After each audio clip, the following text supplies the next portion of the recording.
Parlement, chers participants.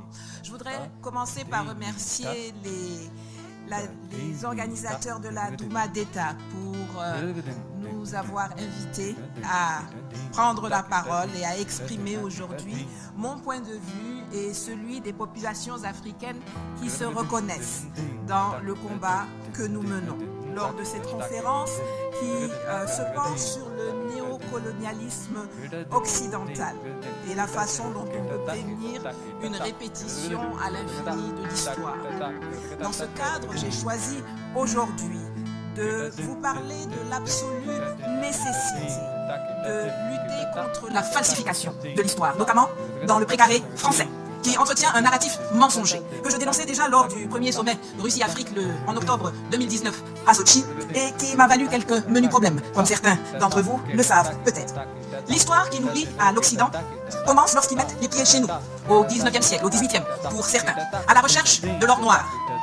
À l'époque, l'or noir, ce n'était pas le pétrole, c'était nos aïeux. C'était cette main-d'œuvre qu'ils ont transformée en esclaves pour aller travailler chez eux et les enrichir. Cette histoire avec l'Occident continue avec des accords de protectorat, pas bien méchants d'ailleurs, à l'époque, qu'ils ont signés avec certains chefs africains, en amont de la conférence de Berlin en 1884, et qu'ils ont ensuite violés, comme d'habitude, pour se lancer dans une colonisation qui, loin d'avoir été aussi paisible et positive qu'ils aiment bien le faire croire, a été dure, violente et sanglante. Ils se plaisent à évoquer les travaux qu'ils ont effectués chez nous comme si c'était des cadeaux. Non. Alors, ces routes, ces chemins de fer qu'ils ont construits, c'est avec notre argent, notre sueur, notre sang et notre vie. Loin du discours sentimental dont les tenants du pouvoir français d'hier et d'aujourd'hui aiment nous abreuver, cette histoire a ensuite été marquée par les luttes d'indépendance, mais aussi, on n'en parle pas trop souvent, par les luttes syndicalistes contre le travail forcé, pour l'amélioration des conditions de vie des populations maltraitées par les compagnies occidentales et par des bagarres autour du foncier. Le narratif français de cette époque-là est généralement aux antipodes de ce que les populations connaissent et se remémorent. C'est brutal, c'est sauvage. L'histoire se poursuit ensuite avec le néocolonialisme, la nouvelle forme du colonialisme qui a vu le jour après l'octroi des indépendances aux pays africains, comme si l'indépendance s'octroyait. On l'a appelé ainsi parce que les indépendances ont fait croire aux gens que le colon partait, alors que la réalité a démontré qu'il n'en était rien, et que le colon est resté et qu'il a conservé tout son contrôle. C'est ainsi que notre histoire commune se poursuit avec les coups d'État, les changements de régime, qu'ils ont longtemps niés, mais qu'ils ont pourtant perpétrés grâce à leurs mercenaires, comme Bob Denard, grâce à leurs légions étrangères, ou grâce aux soldats africains qu'ils ont formés, peut-être même pour cela. C'est généralement lorsqu'ils ne sont plus aux affaires que certains chefs d'État français admettent du bout des lèvres leur forfait. Mais pourquoi éprouvent-ils donc le besoin de falsifier l'histoire? Là d'où je viens, c'est très simple. On dit que lorsque tu mens, c'est parce que tu as quelque chose à cacher.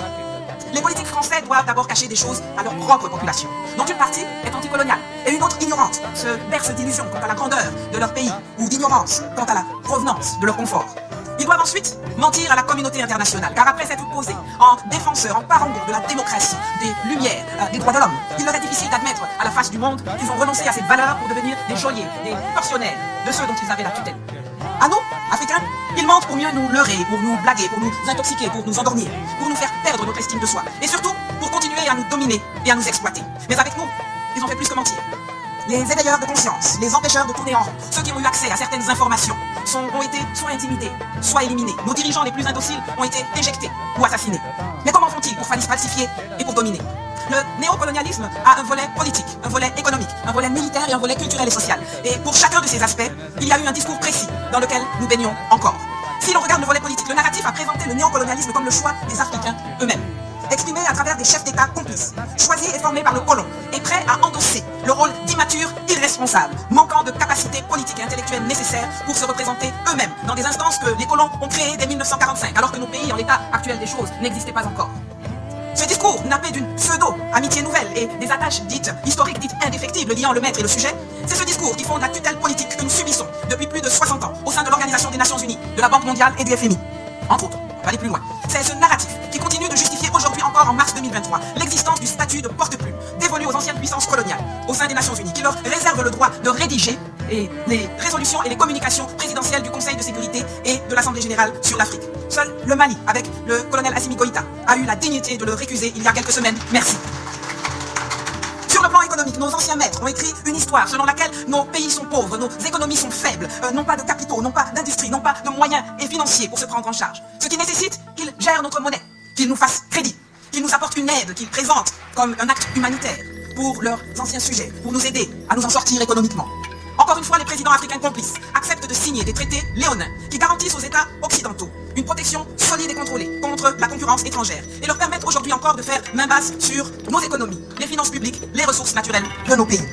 Des accords infantilisants qui nous ont conduit tout droit au fiasco et qui font de certains d'entre nous des prisonniers du franc CFA, des éternels mendiants au guichet de l'aide publique au développement, des endettés improductifs devant l'éternel. Concernant l'aspect sécuritaire, le narratif des Occidentaux a consisté à dire que les pays africains nouvellement indépendants, ne disposant pas de structures nécessaires pour assurer leur sécurité, il fallait les aider, toujours, en organisant pour eux la création d'armées et de services de sécurité. Dans le contexte de la guerre froide, dont on a parlé précédemment, caractérisée par les luttes d'influence entre les blocs communistes et capitalistes, les anciens nouveaux maîtres ont mis en avant cette incapacité des Africains à se protéger eux-mêmes pour justifier l'installation permanente de leurs bases militaires sur notre sol, les contrats de formation et d'entraînement militaire avec leurs services, les contrats d'achat de matériel militaire conclus avec leurs entreprises ou par leur entremise. La falsification de l'histoire se prolonge enfin dans le domaine culturel et social. Pour bien tenir tout ce que je viens d'évoquer en harmonie et montrer que la culture de l'ancien colonisé est exactement celle qu'a voulu la puissance coloniale, on a créé le monde de la francophonie et du Commonwealth, qui ont réussi à transformer la culture en un instrument de pression politique, commerciale, en instrument d'intoxication des masses africaines du précaré, à travers les programmes éducatifs, les programmes scolaires, les programmes universitaires, les maisons d'édition, les arts, le sport, la culture et les médias, pilotés par la capitale de l'ancienne puissance coloniale. L'information n'est crédible, n'a de sens et ne doit être prise en compte par la communauté internationale que lorsqu'elle est validée par les organes de presse de la puissance coloniale. Et c'est ainsi qu'on voit nos présidents, nos ministres, nos députés, nos intellectuels se précipiter fièrement à longueur de journée pour donner à RFI, France 24, TV5, l'AFP, Vieille Afrique, enfin ça s'appelle Jeune Afrique je crois, des interviews et des opinions qu'ils dénient à leurs propres médias et participer ainsi activement au maintien de la fumisterie coloniale. Heureusement, l'Internet nous permet aujourd'hui de corriger cela.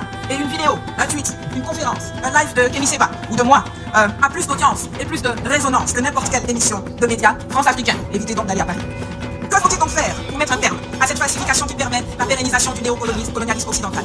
Les accords léonins signés par nos chefs d'État africains complices qui s'empressent de punir ceux qui en dénoncent les effets. Kémy a été chassé du Sénégal parce qu'il a déchiré un billet de 5 000 francs CFA. J'ai été chassé de Côte d'Ivoire parce que, en 2019 à Sochi, j'ai dénoncé la structure du néocolonialisme français et son narratif mensonger.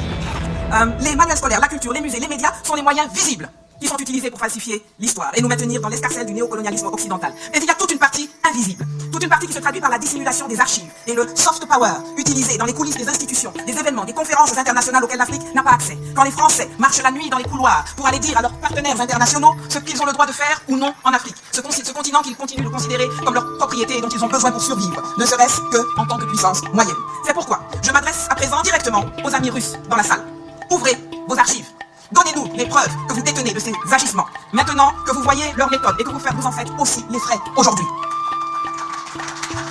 Avec la réécriture de l'histoire, de la contribution de la Russie à la marche du monde et au bien-être occidental, vous comprenez, j'en suis sûr, nos besoins, mieux que jamais. Vous étiez à Berlin en 1884, nous n'y étions pas. Vous étiez à Yalta, nous n'y étions pas. Vous étiez là en 1960, nous n'y étions pas.